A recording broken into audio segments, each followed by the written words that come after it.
ఎప్పుడు వస్తుంటాం దర్శనం కోసం. స్వామివారి దగ్గరికి వస్తే మాకు మంచిగా అనిపిస్తుంది. స్వామిని దర్శనం చేసుకొని పోతే మాకు చాలా సంతోషంగా అనిపిస్తుంది.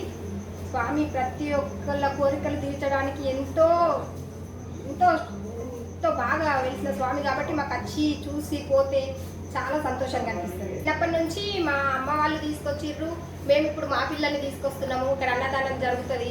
వాళ్ళు మా అమ్మ వాళ్ళు కూడా ఇక్కడ వాళ్ళకి తోచిన కాడికి చందాలు ఇవ్వడం కానీ రైస్ ఇవ్వడం కానీ అట్లా చేసిర్రు. మేము కూడా మాకు తెలిసిన కాడికి మేము కూడా అన్నదానం కోసము రైస్ కానీ ఏమన్నా దానం చేస్తూ వెళ్తున్నాము.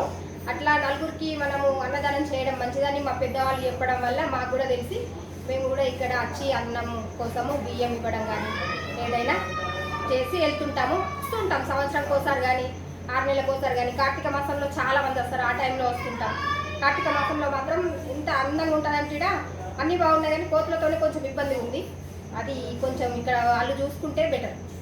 కాకపోతే ఆడవాళ్ళు వచ్చినప్పుడు వాళ్ళకి ఏమైనా సౌకర్యాల గురించి ఆలోచించి ఆడవాళ్ళకు టాయిలెట్ కానీ స్నానపు గదులు కానీ పిల్లలు చిన్న పిల్లలు తీసుకొని వచ్చిన తల్లులకు పాలు ఇవ్వడానికి ఏమన్నా సపరేట్గా గదులు కానీ ఉంచడం వల్ల చాలా హెల్ప్ చేసిన వాళ్ళు అవుతారు. దాని గురించి ఆలోచిస్తే చాలా బాగుంటుంది. అంత అన్నీ బాగుంటే దేవుడి దగ్గరికి దర్శనానికి రావడానికి చాలా ఆనందం, మాకు సంతోషంగా ఉంది.